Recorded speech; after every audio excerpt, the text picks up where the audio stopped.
வணக்கம் மக்களே, இன்னைக்கு நான் உங்களுக்காக நம்ம விஜய் ஆண்டனியோட நடிப்புல வெளிவந்திருக்கக்கூடிய சக்தி திருமகன் இந்த படத்துடைய கதை தான் நான் உங்களுக்காக கொண்டு வந்திருக்கேன். இந்த படத்தோட உடனே என்னன்னா, தமிழ்நாடு செக்ரட்டரி ஆபீஸ்ல ஒரு சாதாரண புரோக்கரா வேலை பார்த்துட்டு இருக்கிறதான் படத்துடைய ஹீரோவான விஜய் ஆண்டனி இந்த படத்துல கிட்டுன்ற கேரக்டர் நடிச்சிருக்காரு. ஒரு சாதாரண புரோக்கரா இருக்க நம்ம ஹீரோ கிட்டத்தட்ட கமிஷன் பணமாவே 6,000 கோடி ரூபாய்க்கு மேல மோசடி பண்ணிருக்காரு. இதுக்கு பின்னாடி சில அரசியல் கொலைகள், இந்த மோசடியில பெரும்புள்ளிகளோட பேர்லாம் வேற அடிப்பட ஆரம்பிக்குது. இதோட விளைவா ஒரு கட்டத்துக்கு மேல ஸ்பெஷல் டாஸ்க் போர்ஸை வச்சு நம்ம ஹீரோவை சுட்டு போட்டு பிடிக்கிறாங்க. அப்படி நம்ம ஹீரோவை புடிச்சு விசாரிச்சு மோசடி பண்ணி சேர்த்து வச்சிருக்க கிட்டத்தட்ட 6,000 கோடி ரூபா. அந்த பணத்தை எல்லாம் எங்க பதுக்கி வச்சிருக்க அப்படின்ற மாதிரிலாம் ஹீரோவை அரெஸ்ட் பண்ணி கேள்வி எழுப்புறாங்க. அந்த இடத்துல நம்ம ஹீரோ ரொம்ப கூலா எல்லாத்தையும் நான் செலவு பண்ணிட்டேன் அப்படின்னு மாதிரி கூல ஆன்சர் பண்றாரு. அவ்வளவு பணத்தை எப்படி செலவு பண்ணிருக்க முடியும்? வாய்ப்பே இல்ல. இதுக்கு பின்னாடி வேற ஏதோ ஒரு பெரிய திட்டம் இருக்கு. உண்மை வெளியே வந்தா இந்திய அரசியலே பெரிய மாற்றங்கள் ஏற்படும். இப்படி ஒரு சுச்சுவேஷன்ல போலீஸ் கிட்ட பிடிபட்டிருக்க நம்ம ஹீரோ ஒரு ஸ்கேம் பண்ணி சம்பாரிச்ச அந்த 6,000 கோடி ரூபாய் பணத்தை எங்க பதுக்கியிருக்காருன்னு சொன்னாரா? இதுக்கு பின்னாடி இருக்கக்கூடிய அவருடைய திட்டம் என்ன? இதுல யார் யாருக்கெல்லாம் பங்கு இருக்கு? இது எல்லாத்தையும் நம்ம கொஞ்சம் கூட எதிர்பார்க்காத லெவல்ல ஒரு பயங்கரமான பொலிட்டிக்கல் ஸ்டேட்மெண்டோட சொன்ன படம் தான் இந்த சக்தி திருமகன். சரி வாங்க, இப்ப நம்ம இந்த படத்துடைய முழு கதைக்குள்ள போறது. படத்தோட ஓப்பனிங் சீன்லயே 1989 மயிலாடுதுறையில இருக்க ஒரு கிராமத்துல ஒரு பழங்குடியினத்தை சேர்ந்த ஒரு பொண்ணு அவங்க வேலை பார்த்துட்டு இருந்த ஒரு மரத்துல தூக்கு மாட்டி இறந்து போயிட்டதா போலீஸ்க்கு தகவல் வருது. உடனே போலீஸும் வந்து செக் பண்ணி பாக்குறாங்க. அப்படி செக் பண்ணி பார்க்கும்போதுதான் தெரிய வருது, ஆக்சுவலா அந்த பழங்குடியினத்தை சேர்ந்த அந்த பொண்ணு தூக்கு மாட்டி தற்கொலை பண்ணிக்கலைங்க. அந்த பொண்ணை யாரோ பலவந்தமா பலாத்காரம் பண்ணிருக்காங்க. அப்படி அந்த பொண்ணை நாசம் பண்ணதுக்கு அப்புறம் தூக்குல மாட்டி விட்டுருக்காங்க. இது அந்த மரத்துல இருக்க யாரோ ஒருத்தான் இந்த வேலையை பண்ணிருக்காங்க. போலீஸ் இன்வெஸ்டிகேஷன்ல இந்த விஷயம் தெரிய வருது. அப்ப சடனா அதே போலீஸ்க்கு அபயங்கர்ன்ற ஒரு பெரிய தொழிலதிபர் அவர் பேர்ல தான் அந்த மரம் நடந்துட்டு இருக்கு. அவர் இந்த போலீஸ்கார் கால் பண்ணி உன்னை நான் ஹையர் பொசிஷனுக்கே ப்ரொமோட் பண்றேன், இந்த கேஸ் அப்படியே சூசைட் எல்லாவே டீல்ல விடு, மத்ததெல்லாம் நான் பாத்துக்கிறேன் அப்படின்றப்பெல்லாம் இந்த அபயங்கர் சொல்லிட்டு இருக்காருல. இவர் சாதாரண ஆள் கிடையாதுங்க, ஒரு மிகப்பெரிய தொழிலதிபர். இவருக்கு பின்னாடி ஒரு பெரிய சாம்ராஜ்யமே இருக்கு. இப்படி ஒரு அந்த போலீஸுக்கு கால் பண்ணி இந்த கேஸ அப்படியே மூடி மறைச்சிரு அப்படின்னு நான் சொல்ல, எல்லாம் சரிதான் சார், ஆனா இறந்து போன அந்த பழங்குடியின பொண்ணுக்கு சமீபத்தில் தான் ஒரு ஆண் குழந்தை பிறந்திருக்கு. அந்த குழந்தை என்ன சார் பண்றது அப்படின்னு இந்த போலீஸ்கார் கேட்க, நான் சொல்றத பண்ணுங்க அப்படின்ற மாதிரி இந்த அபியங்கர் போலீஸ்கார் கிட்ட அந்த குழந்தை என்ன பண்ண சொல்லிட்டு இன்ஸ்ட்ரக்ஷன் கொடுத்துருக்காரு போல.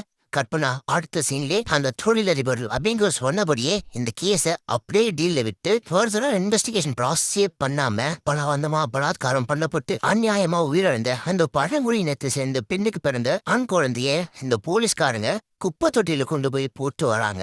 இந்த குப்பை தொட்டியில போடும்போது சுத்தி ஒரே நாய்களா இருக்கு. அப்படி குப்பை தொட்டியில போடப்பட்ட அந்த குழந்தை இந்த நாய்களுக்கு இரையாக போதா, இல்ல அம்மாக்கு நடந்த கொடுமை, அதுக்கு பின்னாடி இருக்கக்கூடிய அநியாயம், அது எல்லாத்துக்கும் பழி வாங்குற விதமா இந்த குழந்தை அந்த குப்பை மேட்ல இருந்து சர்வைவ் ஆகி பெரியவன் ஆனதுக்கு அப்புறம் பழி வாங்க போகுதா பொறுத்திருந்து பாப்போன்ற மாதிரி இங்க இந்த படத்தோட டைட்டில் போட்டு பார்த்த ஆரம்பிக்கிறாங்க. ஓபன் பண்ணா இப்போ 2025 சென்னை செக்ரட்டரி ஆபீஸ்ல ஒரு வயசான பெரியவர் ஒரு பெரிய கவர்மெண்ட் அதிகாரி கிட்ட போயிட்டு தாம் பொண்ணுடைய டிரான்ஸ்பருக்காக கிட்டத்தட்ட 40 லட்ச ரூபா PF பணத்தை எடுத்து லஞ்சமா கொடுத்துருக்காரு. அந்த அரசு அதிகாரி 40 லட்ச ரூபா லஞ்சம் வாங்கினது மட்டும் இல்லாம டோட்டலா அதை பெரியவரை ஏமாத்தி டிரான்ஸ்பரும் கிடைக்காது, ஒன்னும் கிடைக்காது, நீ எங்கான போய் கம்ப்ளைண்ட் பண்ணிக்கோ அப்படின்னு மாதிரி அந்த பெரியவரை அடிச்சு தோர்த்த கவர்மெண்ட் ஆபீஸ்ல உட்காந்துட்டு இப்படி லஞ்சம் வாங்கி வாங்கின லஞ்சத்துக்கும் வேலை பார்க்காம ஏன் அடிச்சு தோர்த்துறீங்களே, உங்களை மாதிரி ஆளுங்களால தட்டி கேட்க யாருமே இல்லையா அப்படின்ற மாதிரி அந்த பெரியவர் கதறிட்டு இருக்கும் போது இது அத்தனையும் அந்த செக்ரட்டரி ஆபீஸ்க்கு ஆப்போசிட்ல இருக்க டீ கடை வச்சு நடத்திட்டு இருக்க ஒரு பெரியவர் பணத்தை இழந்து ஏமாறியா உட்காந்துட்டு இருக்க அந்த பெரியவர்கிட்ட உங்க பணம் திரும்ப கிடைக்கணும்னா நான் சொல்ற ஒருத்தர் போய் பாருங்க அப்படின்ற மாதிரி பக்கத்துல ஒரு ஏஜென்சி வச்சு நடத்திக்கிட்டு இருக்க கிட்டுன்ற ஒரு நபரை போய் பாருங்க நம்ம அனுப்பியிருக்காரு. அந்த கிட்டுவோட ஆபீஸ்ல கிட்டத்தட்ட நிறைய பேர் வேலை செய்யறாங்க. பொலிட்டிக்கலா, லீகலா, வேலை வாய்ப்பு, காசு பிரச்சனை, கேஸ் பிரச்சனை, இப்படி பலதரப்பட்ட பிரச்சனையோட இருக்கக்கூடிய மக்கள்னா கிட்டுன்ற அந்த நபர் போய் சந்திக்கிறாங்க. கிட்டு மூலியமா அந்த மக்களுக்கு தீர்வும் கிடைக்குது. எப்படின்னா கிட்டு சாதாரண ஆள் கிடையாது. செக்ரட்டரி ஆபீஸ்ல இருக்கிற எல்லா அதிகாரியும் தான் கைக்குள்ள வச்சிருக்க ஒரு பெரிய புரோக்கர்.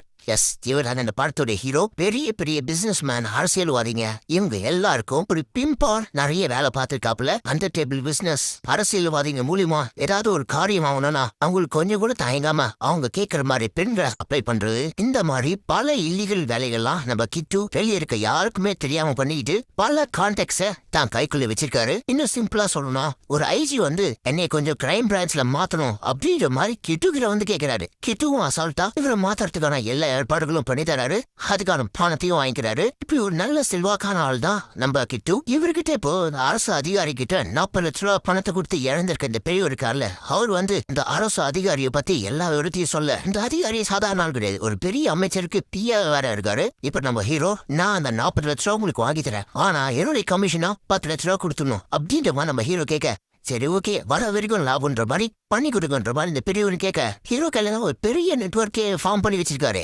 அசால்ட்டா ஸ்கெட்ச் போட்டு பணம் வாங்கிட்டு ஏமாத்தின அந்த அதிகாரி இருக்காருல்ல, அவரு ஆட்சியில இருக்க ஒரு அமைச்சர்கிட்ட தானே பிஏ வேலை பார்த்துட்டு இருக்காரு. அந்த அமைச்சரிய தூக்குற அளவுக்கு நம்ம ஹீரோ சிஎம் லெவலுக்கு பேசி அமைச்சரிய தூக்க வச்சு, அதுக்கு காரணமா அந்த பிஏவை 40 லட்ச ரூபாய்க்கு என் பதவியே போற லெவலுக்கு பண்ணிட்டியடா, அதில் போய் அந்த பெரிய செட்டில் பண்ண வேண்டிய பணத்தை போய் செட்டில் பண்ணு அப்படின்ற மாதிரி அந்த அமைச்சரே பிஏவை திட்டி அனுப்ப, வேற வழி இல்லாம அந்த அதிகாரி ஏமாத்தணும்னு நினைச்ச அந்த பெரியவர்கிட்டே இன்னைக்கு ஈவினிங்குள்ள பிச்சுக்கிட்டு ஓடி வந்து, என்னங்கயா நீங்க கொடுத்த 40 லட்சம் அப்படின்னு மாதிரி கொடுத்துட்டு போறாரு. எஸ், இதுதான் நம்ம ஹீரோன்ற மாதிரி இந்த ஒத்த சீன்ல நமக்கு கிளியரா டிஸ்கிரைப் பண்ணிட்டாங்க.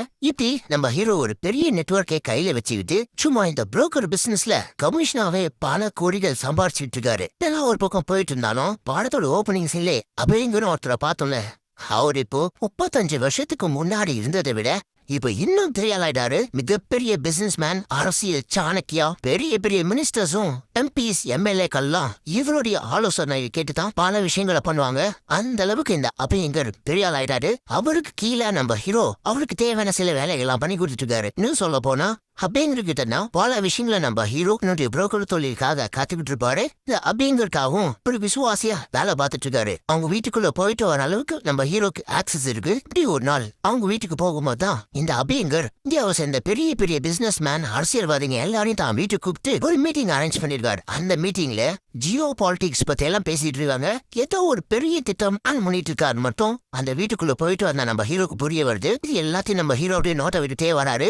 இந்த பக்கம் நம்ம ஹீரோ இந்த புரோக்கர் தொழில் இது ஒரு பக்கம் போயிட்டே இருக்கு. இப்படி போயிட்டே இருக்கும்போது தான் வேமுன்ற ஒரு பொண்ணு நம்ம ஹீரோ நடத்திட்டு இருக்க ஏஜென்சில ஏதாவது வேலை கிடைக்குமான்ற மாதிரி கேட்டு வராங்க. ஆக்சுவலா இங்க ஒரு டைவர்சி 2 வருஷத்துக்கு முன்னாடி இவங்களை கல்யாணம் பண்ண இவங்க ஹஸ்பண்ட் ரொம்ப மோசமான தெரிஞ்சு அவனோட டைவர்ஸ் பண்ணிட்டு இப்ப சிங்கிள் ஊனா வாழ்ந்துட்டு இருக்காங்க. ஹீரோ அவங்களுடைய கதையெல்லாம் கேட்டுட்டு வேம்பு தன்னுடைய கம்பெனிலே வேலைக்கு சேர்த்துக்கிறாரு. இப்படியே போயிட்டு இருக்கும்போது நம்ம ஹீரோ கையில நிறைய பணம் பொருள ஆரம்பிக்குது. இருக்குன்னு ஒரு ஆடிட்டர் வச்சிருக்காரு. ஆடிட்டர் நம்ம ஹீரோ கிட்ட இவ்வளவு பணத்தையும் கணக்கு காட்டுறது ரொம்ப கஷ்டம், போஸ் ஒண்ணு கல்யாணம் ஆகி குழந்தை குட்டி ஃபேமிலின்னு இருந்துச்சா, அதை வச்சு ஏதாவது கணக்கு காட்டலாம், ஏதாவது ஒரு நல்ல பொண்ணா பார்த்து கல்யாணம் பண்ணிக்கோ அப்படின்னு படி ஆடிட்டர் சொல்ல, அப்ப இதோடைய கண்டினியூ நான் மறக்காம சப்ஸ்கிரைப் பார்த்து சொல்லி செவன் பண்ணேன். நான் 10 ரூபா போட்டு